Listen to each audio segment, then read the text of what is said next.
வணக்கம். வணக்கம். இலங்கையின் முதற்தர செய்தி வழங்குனர் நியூஸ் ஃபர்ஸ்டின் பிரதான செய்திகளோடு இணைந்துள்ளீர்கள். உங்களோடு இணைந்து கொள்வோர் சந்திரிகா ஆறுமுகம், ஜெஃப்ரி ஜெபதார்ஷன். விரிவான செய்திகளுக்கு செல்லும் முன்னர் முதலில் தலைப்புச் செய்திகள்.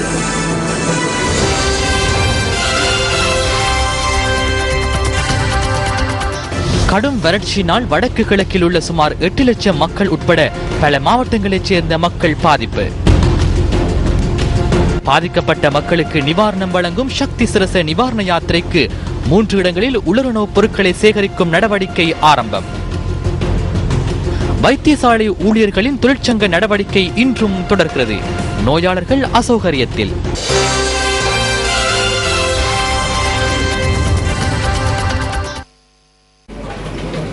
குறிப்பாக சந்திரிகா நாட்டில் 25 மாவட்டங்கள் இருக்கிறது. இதில் குறிப்பாக 14 மாவட்டங்களைச் சேர்ந்த குறிப்பாக 2 மில்லியனுக்கும் அதிகமான மக்கள் வறட்சியினால் பாதிக்கப்பட்டிருக்கிறார்கள். ஆம் ஜெஃப்ரி, வறட்சியினால் அதிகம் பாதிக்கப்பட்டுள்ள மொனராகலை மற்றும் புலனறுவை ஆகிய மாவட்டங்களுக்கு நமது செய்தியாளர்கள் சென்றுள்ளனர். நேரடியாக சென்று நிலைமையை ஆராய்ந்திருக்கின்றார்கள். எனவே நாங்கள் தற்போது மொன்ராகல மாவட்டத்தினுடைய நிலைமை தொடர்பில் அறிந்து கொள்வதற்காக அங்கிருக்கும் நமது அலுவலக செய்தியாளர் கிருஷாந்த் ராஜுடன் தொடர்பினை ஏற்படுத்துகின்றோம். மொன்ராகல நகரிலிருந்து 17 கிலோமீட்டர் செல்லும் போது ஹூலாந்தாவ் என்ற இந்த பிரதேசம் உள்ளது. பிரதேசத்தினூடாக ஊடறுத்து செல்லும் பல கிளையாறுகள் வற்றி போயிருப்பதை அம்மால் கண்டுகொள்ள முடிந்தது. இங்கு 436 குடும்பங்களைச் சேர்ந்த மக்கள் குடிநீரை பெற்றுக் கொள்வதில் பெரும் அசௌகரியங்களை எதிர்கொண்டுள்ளனர்.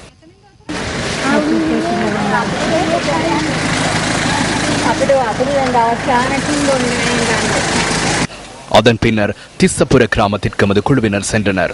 இதன் போது இடர் முகாமைத்துவ மத்திய நிலையத்திற்கு சொந்தமான பவுசர் மூலம் மக்களுக்கு குடிநீர் விநியோகிக்கப்படும் காட்சி எமது கேமராவில் இவ்வாறு பதிவானது. 40 பவுசர்களூடாக பாதிக்கப்பட்ட மக்களுக்கு குடிநீரை விநியோகித்து வருவதாக மத்திய நிலையம் குறிப்பிட்டது. 9 மாதங்களாக வறட்சி நிலவிய பகுதிக்கு இடையில் ஓரளவு மழை பெய்தாலும் அது போதுமானதாக அமையவில்லை. வறட்சி காரணமாக வயல் நிலங்களும் அழிவடைந்துள்ளன. மின்சார வசதி, சரியான போக்குவரத்து வசதிகள் உள்ளிட்ட அடிப்படை பிரச்சனைகளை எதிர்நோக்கும் இந்த பகுதி மக்கள் தமது அன்றாட தேவைகளுக்கும் குடிப்பதற்கும் நீரை பெற்றுக் கொள்வதற்காக நடந்தும் இவ்வாறும் சுமார் 8 கிலோமீட்டர் தூரம் செல்ல வேண்டியுள்ளது. திஸ்ஸபுர கிராம மக்கள் குடிநீருக்காக சுமார் 5 கிலோமீட்டர் நடந்து செல்ல வேண்டும். இது குப்பைகள் கொட்டும் ஒரு பிரதேசம் அல்ல, குலந்தாவு ஓயா. எப்போதாவது நீங்கள் இவ்வாறானதொரு அசுத்தமான நீரோடையில் உங்கள் பிள்ளைகளை குளிக்க வைப்பதற்கு விரும்ப மாட்டீர்கள். எனினும் இந்த பகுதியில் உள்ள மக்களுக்கு வேறு வழியின்றி இவ்வாறு அசுத்தமான நீரையே குளிப்பதற்காகவும் குடிப்பதற்காகவும் பயன்படுத்த வேண்டும்.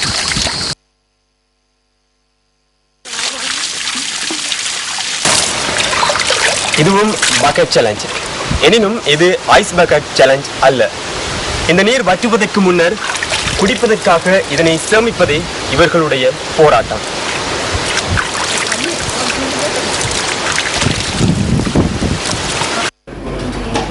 நாட்டில் நிலவிய தொடர்ச்சியான வறட்சி காரணமாக வடக்கு கிழக்கு பகுதிகளில் சுமார் 8 லட்சம் மக்கள் பாதிக்கப்பட்டுள்ளனர். இந்த நிலைமை தொடர்பில் ஆராய்வதற்காக அந்தந்த பகுதிகளுக்கு நமது பிராந்திய செய்தியாளர்கள் சென்றுள்ளனர்.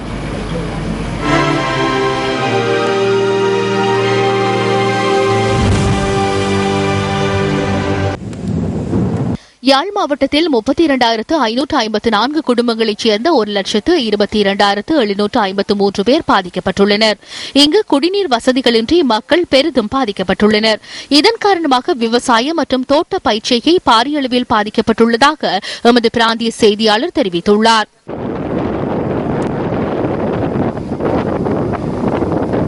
கிளிநொச்சி மாவட்டத்தில் தொடரும் வறட்சி காரணமாக குடிநீருக்கான தட்டுப்பாடு பாரிய அளவில் நிலவி வருகிறது.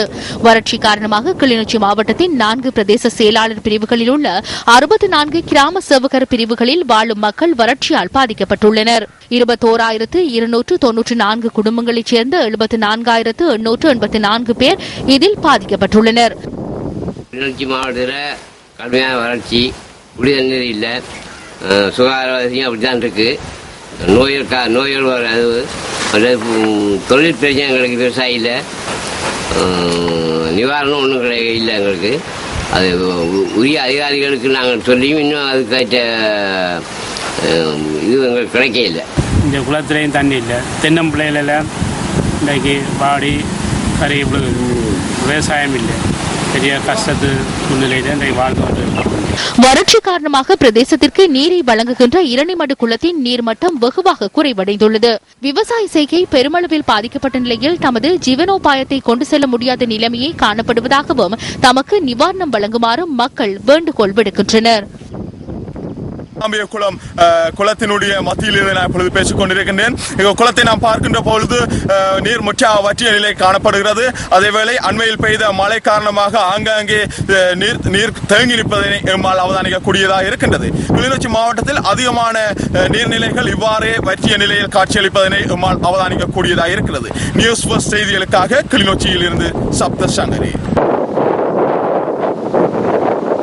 முல்லைத்தீவு மாவட்டத்தில் குடிநீருக்கான தட்டுப்பாடு நிலவி வருகின்றது. இதனை நிவர்த்தி செய்யும் பொருட்டு பவுசர்கள் மூலமாக குடிநீர் விநியோகிக்கப்பட்டு வருகின்ற நிலையில் அந்த குடிநீர் போதுமானதாக இல்லை என்று மக்கள் தெரிவிக்கின்றனர். முல்லைத்தீவு மாவட்டத்தில் 16,576 குடும்பங்களைச் சேர்ந்த 56,469 பேர் வறட்சியால் பாதிக்கப்பட்டுள்ளனர். வயல் நிலங்கள் மற்றும் தோட்ட நிலங்கள் நீரின்மையினால் வறண்ட நிலையில் காட்சியளிக்கின்றன. அண்மையில் குறித்த பகுதியில் கிடைத்த மழை வீழ்ச்சி வறட்சியை தணிக்க போதுமானதாக இல்லை என்று மக்கள் தெரிவிக்கின்றனர். பயிர் கொடி செய்யலாம் இருக்கு. எங்களுக்கு ஒன்றுமே அது வருமானம் ஒன்றுமே இல்லை. வேலை வெட்டி அதுகள் இது ஒன்றுமே கிடையாது எங்களுக்கு. அதனால நாங்கள் உழைச்சி தின்றதே பெரிய கஷ்டமா இருக்கு. வறட்சியால ரொம்ப கஷ்டப்பட்டு இருக்கோம். ஆனபடியால் நீங்க எங்களுக்கு உதவி செய்யும்படியாக தாழ்மையுடன் கேட்டுக்கொள்கிறேன். முல்லைத்தீவில் அண்மையில் பெய்த மழையானது நிலத்தடி நீர்மட்டத்தினையோ அல்லது குளங்களின் நீர்மட்டத்தினையோ உயர்த்துவதற்கு போதுமானதாக இருக்கவில்லை. எனவே தொடர்ந்தும் முல்லைத்தீவு மாவட்ட மக்கள் பெரும்பாலான இடங்களில் குடிநீருக்கான தட்டுப்பாட்டை எதிர்கொண்டு வருகின்றார்கள். நியூஸ் ஃபர்ஸ்ட் செய்திகளுக்காக முல்லைத்தீவிலிருந்து விஜயகுமார் மதிவதனன். வவுனியா மாவட்டத்தில் தொடரும் வறட்சி காரணமாக 14,603 குடும்பங்களைச் சேர்ந்த 51,495 பேர் பாதிக்கப்பட்டுள்ளனர். வறட்சி காரணமாக விவசாய செய்கை பாரிய அளவில் பாதிக்கப்பட்டுள்ளதாக எமது பிராந்திய செய்தியாளர் தெரிவித்துள்ளார். 4 பிரதேச செயலாளர் பிரிவுகளில் உள்ள 21,000 ஹெக்டேயர் வயல் நிலங்களில் நெற்செய்கை பாதிக்கப்பட்டுள்ளது. இவ்வாறு வறட்சியால் பாதிக்கப்பட்ட பகுதிகளில் உள்ள மக்களுக்கு பிரதேச சபைகளும் மாவட்ட இடர் முகாமைத்துவ பிரிவும் இணைந்து நிவாரணங்களை முன்னெடுத்து வருகின்ற போதிலும் அது போதுமான இல்லை என்று மக்கள் தெரிவிக்கின்றனர். பாதிய வறட்சி நிலவரதால எங்களுக்கு வாழ்வாதாரம் பெரிய கஷ்டமா இருக்கிறது கொண்டு செல்வதற்கு. அத்துடன் கால்நடைகளும் பெரிய கஷ்டப்பட்டு இருக்குது. எங்களுக்கு எந்தவித அரசு உதவிகளோ அரசு சார்பற்ற நிறுவனங்களோ உதவிகளோ இதுவரை கிடைக்கவில்லை. நீர்த்தேக்கங்களில் நீர் வற்றியுள்ளமையினால் நன்னீர் மீன்பிடிப்பாளர்கள் பாதிக்கப்பட்டுள்ளனர். வவுனியா பிரதேசத்திலே கடும் வறட்சியான ஒரு நிலைமை காணப்பட்டுக் கொண்டிருக்கின்றது. கடந்த பல மாதங்களாக மழையின் அற்ற ஒரு நிலைமை காணப்பட்டுக் கொண்டிருக்கின்றது. ஒரு சில தினங்கள் ஒரு குறிப்பிட்ட அளவு மழை வீழ்ச்சி காணப்பட்டாலும் அது எவ்விதத்திலும் விவசாய நடவடிக்கைகளுக்கோ கால்நடைகளுக்கோ போதுமான ஒரு மழை வீழ்ச்சியாக காணப்படாமையினால் தொடர்ச்சியான வறட்சியான நிலைமையே தற்போதும் நிலவிக் கொண்டிருக்கின்றது. நியூஸ் ஃபர்ஸ்ட் செய்திகளுக்காக புளியங்குளத்திலிருந்து நவரத்தினம் கபிலநாத். மன்னார் மாவட்டத்தில் 20,928 குடும்பங்களைச் சேர்ந்த 76,870 பேர் பாதிக்கப்பட்டுள்ளனர்.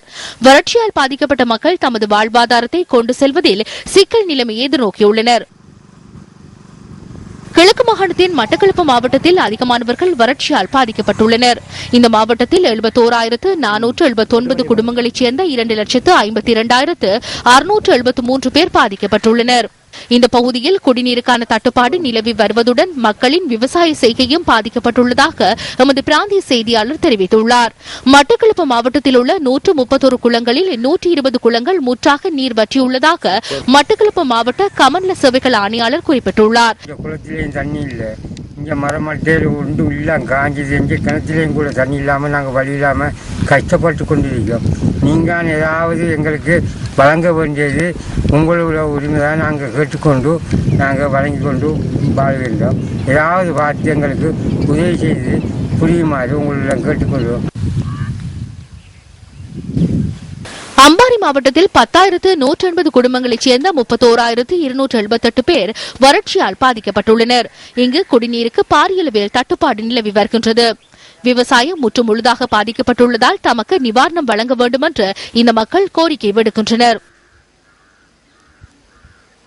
கடும் வறட்சியாக வாய்க்கால் எல்லாம் வறண்டு கிடக்குது. புல் பூண்டு கூட முளைக்க இயலாத மிருகஜாதிகளுக்கெல்லாம் சாப்பாடு இல்லாத கஷ்டத்தில் இருந்தது. எங்களுக்கு இப்போ குடிக்கிறதுக்கோ தண்ணி இல்லை. அதன் காரணமாக வாய்க்காலெல்லாம் வறண்டு போச்சு. மழையும் இல்லாத நிலைமையில் இருக்காது. ஆயிரக்கணக்கான நெல் வயல்களுக்கு நீர் பாய்ந்து செல்லும் மார்க்கமாக இருந்த இந்த வாய்க்கால் தற்போதைய காலநிலையில் வறண்டு போய் இவ்வாறு காட்சியளிக்கிறது. நியூஸ் ஃபர்ஸ்ட் செய்திகளுக்காக அம்பாறை மாவட்டம் ஆலங்குளத்திலிருந்து UL மப்ரூக். திருகோணமலை மாவட்டத்தில் 36,882 குடும்பங்களைச் சேர்ந்த 1,28,500 பேர் பாதிக்கப்பட்டுள்ளனர். காரணத்தினாலே எங்களோட ஊர்ல தண்ணி கட்டுப்பாட்டாலே நாங்கள் தண்ணிக்கு தூரம் போற அளவுக்கு இருக்கு. நீர்நிலைகளில் நீர்மட்டம் வெகுவாக குறைவடைந்துள்ளதால் கால்நடைகள் நீர் அருந்த முடியாத நிலைமை இங்கு காணப்படுகின்றது.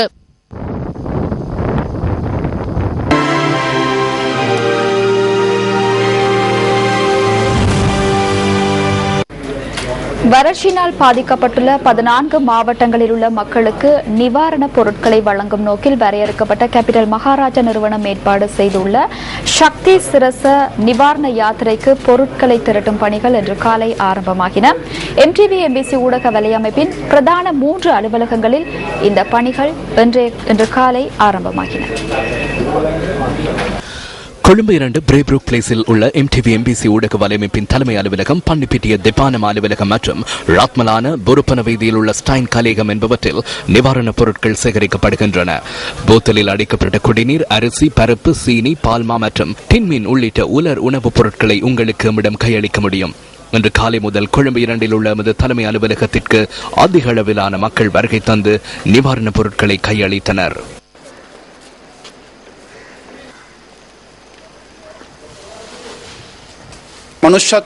மனிதநேயத்துடன் சிரச நிவாரண யாத்திரையூடாக மக்களுக்கு இவ்வாறான சேவை வழங்குவதற்கு முன்வந்தமையிட்டு மகாநாயக்க தேரர்கள் என்ற வகையில் மிகவும் சந்தோஷம் அடைகின்றோம்.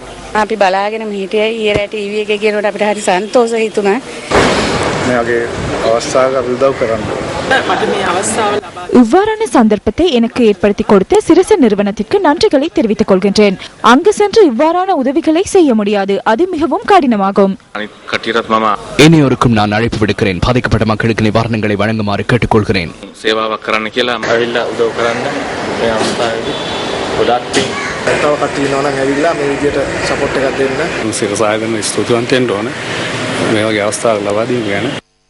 பன்னிப்பிட்டிய தெப்பானம் அலுவலகத்திலும் அதிக அளவிலானோர் நிவாரணப் பொருட்களை கையளித்தனர்.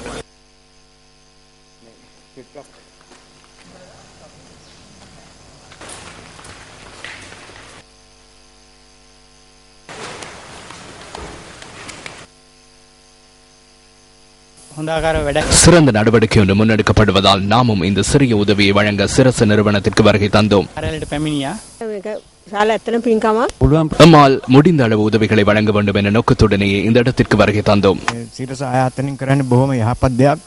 நாம் ஜாவதனபுர வைத்தியசாலையின் சிறுவர் பிரிவில் இருந்து வருகிறோம். இங்கு வந்து இவ்வாறான புண்ணிய கர்மத்தில் ஈடுபட்டமையிட்டு நாம் மகிழ்ச்சி அடைகிறோம். இன்று காலை முதல் ராத்மலான ஸ்டைன் கலேகத்துக்கு சென்ற பலர் இவ்வாறு நிவாரணப் பொருட்களை கையளித்தனர்.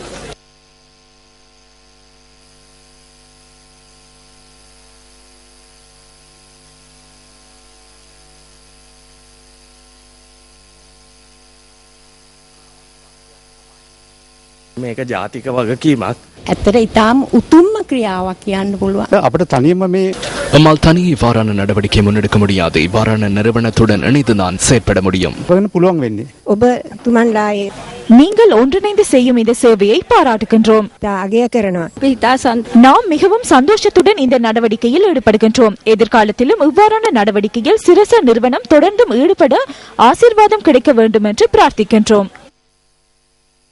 இதேவேளை கொழும்பை போன்ற வெளி மாவட்ட மக்களும் சக்தி சிரச நிவாரண யாத்திரைக்கு பொருட்களை வழங்க விரும்பினால் அதனை சேகரிப்பதற்கும் மகாராஜா நிறுவனம் தயாராக இருக்கிறது. அத்துடன் இவ்வாறு சேகரிக்கும் நிவாரணப் பொருட்களை பாதிக்கப்பட்டுள்ள பிரதேசங்களுக்கு கொண்டு செல்வதற்கான லாரிகளை வழங்கியும் உங்களுக்கு உதவி புரிய முடியும். சக்தி நிவாரண யாத்திரை தொடர்பிலான மேலதிக தகவல்களை அறிந்து கொள்ள 0114896896 என்ற தொலைபேசி இலக்கத்துடன் தொடர்பு கொள்ளுங்கள். வறட்சியினால் பாதிக்கப்பட்டுள்ள 14 மாவட்டங்களைச் சேர்ந்த மக்களுக்கான நிவாரணப் பொருட்களை கொண்டு செல்வதற்கான சக்தி சிரச நிவாரண யாத்திரை ஆரம்பமாவதற்கு அனைத்து ஏற்பாடுகளும் தற்போது பூர்த்தியாகிய வண்ணம் இருக்கின்றது. குறிப்பாக கேபிட்டல் மகாராஜா நிறுவனத்தினுடைய தலைமை அலுவலகம் கொழும்பு 2 பிரேப்ரூக் பிளேஸில் அமைந்திருக்கிறது. அது மாத்திரமல்ல பன்னிப்பிட்டிய தெப்பானம் அரளிய உயன கலையகத்திலும் அதுபோன்று ரத்மலான பொறுப்பன வீதியில் அமைந்திருக்கும் ஸ்டைன் கலையகத்துக்கு சென்றும் உங்களுடைய நிவாரணப் பொருட்களை நீங்கள் வழங்கலாம். தற்போது கொழும்பு 2 பிரேப்ரூக் பிளேஸில் அமைந்திருக்கும் கேபிட்டல் மகாராஜா நிறுவனத்தினுடைய தலைமை அலுவலகத்தில் நிவாரணப் பொருட்கள் சேகரிக்கப்படுகின்றன. அந்த இடத்திலிருந்து தற்போது அது தொடர்பான நிலைமை நமக்கு தருவதற்காக ரியாஸ் ஹாரிஸ் இணைந்து கொள்கின்றார். நேரடியாக ரியாஸ், வணக்கம். ஆம் ஜெஃப்ரி, மக்களுக்கு தகவல்களை வழங்குவது, செய்திகளை வழங்குவது மாத்திரம் செய்யாமல் அதனை விட ஒருபடி தாண்டி சென்று மக்களின் ஊடகம் என்ற வகையில் மக்கள் துன்பங்களை எதிர்நோக்குகின்ற பொழுது மக்களுக்காக சேவையாற்றும் ஒரு ஊடக நிறுவனம் என்ற வகையில் MTV MBC ஊடக நிறுவனம் கடந்த காலங்களில் செயற்பட்டிருக்கின்றது. அதே போன்று இந்த முறையும் வறட்சியினால் பாதிக்கப்பட்டிருக்கின்ற 14 மாவட்டங்களில் சுமார் 2 மில்லியனுக்கும் அதிகமான மக்களுக்கு நிவாரணம் வழங்குவதற்காக இந்த முறையும் சக்தி சிரச நிவாரண பயணத்தை நாங்கள் ஆரம்பிக்கவிருக்கின்றோம். அதற்கான பொருட்களை சேகரிக்கும் நடவடிக்கை இன்று ஆரம்பமானது. தற்பொழுதும் கூட அதிக அளவிலான மக்கள் இந்த இடத்துக்கு பொருட்களை கொண்டு வந்து சேகரிக்கும் காட்சிகளை நீங்கள் தற்பொழுது பார்த்துக் கொண்டிருக்கின்றீர்கள்.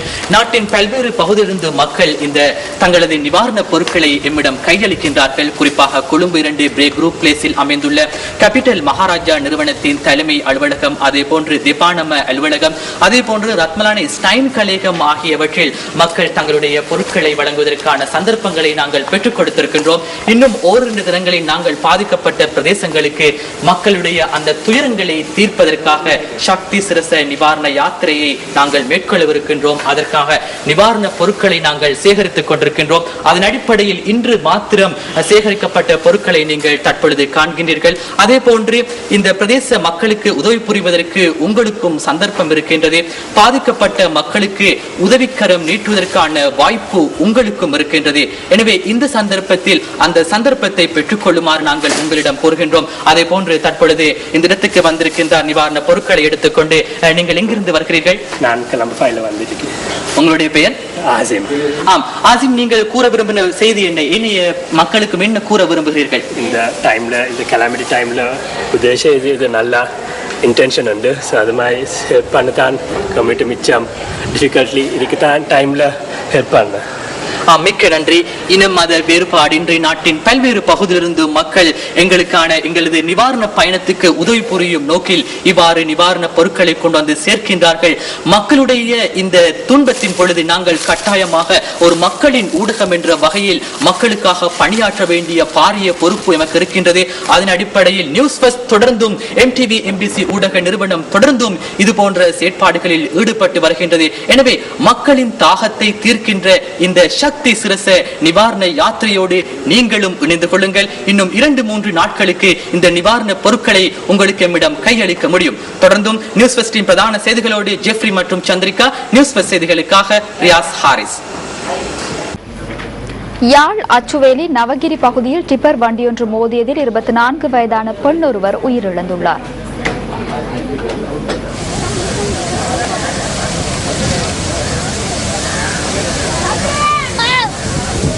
இந்த சம்பவம் இன்று பிற்பகல் இடம்பெற்றதாக போலீசார் தெரிவிக்கின்றனர். இதனை அடுத்து நவகிரி பகுதியில் ஏற்பட்ட அமைதியின்மை தற்போது கட்டுப்பாட்டுக்குள் கொண்டுவரப்பட்டுள்ளதாக போலீஸ் ஊடக பேச்சாளர் அலுவலகம் தெரிவித்துள்ளது. மணல் ஏற்றிச் சென்ற டிப்பர் வண்டி துவிச்சக்கர வண்டியில் மோதியதில் துவிச்சக்கர வண்டியில் பயணித்த பெண் உயிரிழந்துள்ளார். சம்பவத்தை அடுத்து பிரதேசவாசிகளால் டிப்பர் வண்டிக்கு தீ வைக்கப்பட்டுள்ளதாக போலீஸ் ஊடக பேச்சாளர் அலுவலகம் குறிப்பிட்டுள்ளது. சம்பவம் தொடர்பில் அச்சுவேலி போலீசார் விசாரணைகளை ஆரம்பித்துள்ளனர்.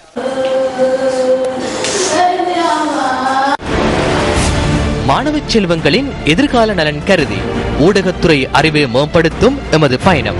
பாடசாலைகளில் நியூஸ் ஃபர்ஸ்ட் நடாத்தும் பயிற்சி பட்டறையர் மற்றும் ஒரு மைல்கல். எதிர்வரும் 29ஆம் தேதி வெள்ளிக்கிழமை காலை 9 மணிக்கு ஹாலியல அல் இர்ஷாட் மகா வித்தியாலயத்தில்.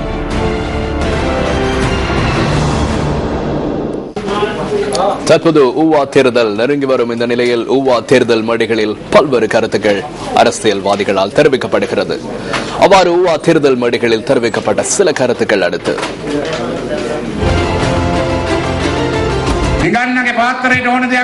பிச்சைக்காரனின் பாத்திரத்துக்கு எதுவும் கொடுக்கலாம் என்ற விடயத்தை தற்போது ஆற்றிவிட்டு இந்த நாட்டில் சிறந்த தரமுள்ள பிரஜைகளை உருவாக்கி கொண்டிருக்கின்றோம். அதற்கு மக்கள் ஆதரவு வழங்கிக் கொண்டிருக்கின்றார்கள்.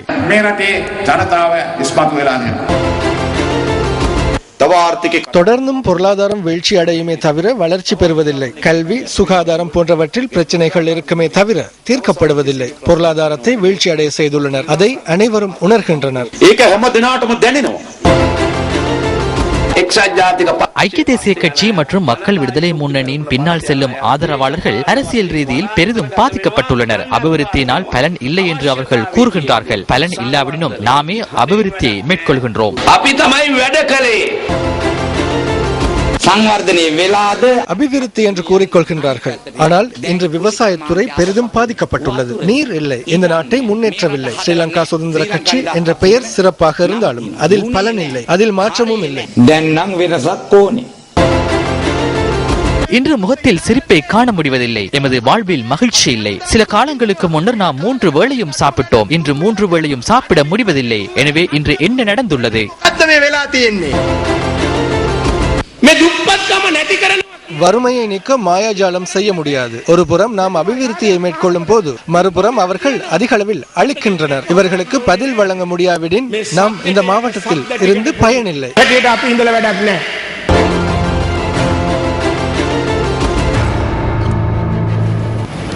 யாழ் நெடுந்தீவில் நிர்மாணிக்கப்பட்டு வரும் நீர்த்தாங்கி ஒன்று இடிந்து வீழ்ந்தமை தொடர்பில் விசாரணைகள் ஆரம்பிக்கப்பட உள்ளதாக நெடுந்தீவு பிரதேச செயலாளர் தெரிவித்துள்ளார். சுமார் 150 அடி உயரத்தில் அமைக்கப்படும் இந்த நீர்த்தாங்கியானது நிர்மாண வேலைகளின் போது ஏற்பட்ட கோளாறு காரணமாக இடிந்து வீழ்ந்திருக்கலாம் என்று யாழ் மாவட்ட அரசாங்க அதிபர் சுந்தரம் அருமைநாயகம் குறிப்பிடுகின்றார். கடல் நீரை நன்னீராக்கி மக்களுக்கு நீர் விநியோகிக்கும் திட்டத்தின் கீழ் நெடுந்தீவில் 2 நீர்த்தாங்கிகள் நிர்மாணிக்கப்பட்டு வருகின்றன. அவற்றுள் 70% நிர்மாண பணிகள் நிறைவடைந்திருந்த நீர்த்தாங்கியொன்றே நேற்று மாலை இடிந்து வீழ்ந்துள்ளதாக சுட்டிக்காட்டப்பட்டுள்ளது. ஆயினும் இந்த விடயம் தொடர்பில் நீர்வளங்கள் வடிகாலமைப்பு சபையினருக்கு அறிவித்து உரிய நடவடிக்கைகள் மேற்கொள்ளப்படும் என்று நெடுந்தீவு பிரதேச செயலாளர் ஆழ்வார்பிள்ளை ஸ்ரீ நியூஸ் ஃபர்ஸ்டுக்கு தெரிவித்துள்ளார். கடற்படையினரின் கட்டுப்பாட்டில் இருந்த திருகோணமலை கிண்ணியா வைத்தியசாலையின் தாதியர் விடுதியின் கட்டிடத்தின் ஒரு தொகுதி சுகாதார அமைச்சிடம் கையளிக்கும் நிகழ்வு இன்று இடம்பெற்றது. சுனாமி பேரலையின் பின்னர் பாதிக்கப்பட்ட கிண்ணியா வைத்தியசாலையின் தாதியர்கள் விடுதிகள் 2004ஆம் ஆண்டில் கடற்படையினரின் கட்டுப்பாட்டுக்குள் கொண்டுவரப்பட்டது. கடந்த 10 வருடங்களாக கடற்படையினரின் கட்டுப்பாட்டில் இருந்த குறித்த கட்டடத்தை பல்வேறு தரப்பினரின் கோரிக்கையினால் கடற்படையினர் இன்று கிழக்கு மாகாண சுகாதார அமைச்சிடம் கையளித்தது. கிழக்கு மாகாண கடற்படை தள பொறுப்பதிகாரி கருணாரத்ன குறித்த கட்டடத்தை மாவட்ட வைத்திய அதிகாரி டாக்டர் சமீமிடம் கையளித்தார். கிண்ணியா பழைய வைத்தியசாலை தாதியர் விடுதியில் நடைபெற்ற கையளிப்பு நிகழ்வில் திருகோணமலை மாவட்ட பாராளுமன்ற உறுப்பினர் MS தௌஃபீக், கிழக்கு மாகாண முதலமைச்சர் நஜீப் அப்துல் மஜீத், பொருளாதார பிரதி அமைச்சர் சுசாந்த புஞ்சலமே, மாகாண சுகாதார அமைச்சர் MIM மன்சூர், கிழக்கு மாகாண கடற்படை அதிகாரிகள் உள்ளிட்ட பலர் கலந்து கொண்டனர். இதேவேளை தொடர்ந்தும் இராணுவத்தின் வசம் உள்ள இந்த வைத்தியசாலையின் மற்றொரு பகுதி கட்டிடங்களையும் விடுவிக்க வேண்டும் என்றும் இந்த நிகழ்வின் போது கோரிக்கை விடுக்கப்பட்டது. பலரது முயற்சியின் பேரில் தற்போது எங்களுக்கு ஒரு பகுதி கிடைத்திருக்கின்றது. அதே போன்று இராணுவத்தினரின் கட்டுப்பாட்டில் இருக்கின்ற அந்த பகுதியை பெற்றுத்தரும் பட்சத்தில் எங்களுக்கு தேவையான வைத்திய நிபுணர்களுக்கு தேவையான கட்டிடங்களை மற்றும் சிறுவர் வைத்திய பிரிவுகளை அமைப்பதற்கான இடவசதிகளை எங்களுக்கு பெற்றுக்கொள்ளக்கூடியதாக இருக்கும். வவுனியா ஸ்கந்தபுரம் கிராமத்தில் அமைக்கப்பட்டுள்ள விவசாய களஞ்சிய சாலை மக்கள் பயன்பாடின்றி பாழடைந்து காணப்படுகின்றமை தொடர்பில் நியூஸ் ஃபர்ஸ்ட் என்று சுட்டிக்காட்டுகின்றது. வவுனியா கமநல கேந்திர நிலையத்தின் கண்காணிப்பில் வவுனியா ஸ்கந்தபுரம் கிராமத்தில் அமைக்கப்பட்ட விவசாய களஞ்சிய சாலை மக்கள் பயன்பாடின்றி பாழடைந்து காணப்படுவதாக மக்களும் விவசாயிகளும் விசனம் தெரிவிக்கின்றனர். பல லட்சம் ரூபாய் பெறுமதியில் வடக்கு கிழக்கு நீர்ப்பாசன விவசாய திட்டத்தின் நிதியுதவியில் அமைக்கப்பட்ட இந்த களஞ்சிய சாலை மக்களின் உற்பத்தி பொருட்களை களஞ்சியப்படுத்தவும் அவர்களுக்கு தேவையான உரவகைகளை களஞ்சியப்படுத்தி தேவைக்கு ஏற்ப பயன்படுத்தும் நோக்கத்துடனும் அமைக்கப்பட்டது. அதுக்கு போறதுக்கு பாதை இல்லை. அதான் இந்த பின்பு கிடைப்பதுக்கு எடுக்க வேண்டியா கிடக்குது. களஞ்சிய சாலை அமைப்பதற்கான சூழல், அதனை மக்கள் பாதுகாப்பதற்கு ஏதுவான வசதிகள் பற்றி ஆராயப்படாமல் குளத்தின் ஓரமாக இந்த களஞ்சிய சாலை அமைக்கப்பட்டுள்ளதாக விவசாயிகள் கூறுகின்றனர். மழைக்காலங்களில் இப்பகுதி எங்கும் நீர் தேங்கி நிற்பதனால் இக்களஞ்சிய சாலையை பயன்படுத்த முடியாதுள்ளதாக தெரிவிக்கும் விவசாயிகள் இக்கட்டிட வளாக பகுதியில் சட்டவிரோத நடவடிக்கைகள் இடம்பெறுவதாகவும் தெரிவிக்கின்றனர். ஆகவே இந்த களஞ்சிய சாலையை விவசாயிகளின் பயன்பாட்டுக்கு ஏற்ற வகையில் திருத்தம் செய்து தர வேண்டும் என்பதே இப்பகுதி விவசாயிகளினதும் பொதுமக்களினதும் கோரிக்கையாகும். உங்கள் வாழ்க்கை. இத்துடன் இரவு 8 மணி நியூஸ் ஃபர்ஸ்டின் பிரதான செய்தி அறிக்கை நிறைவு பெற்றது. அடுத்த பிரதான செய்தியினை இரவு 10:45 எதிர்பாருங்கள். வணக்கம். வணக்கம்.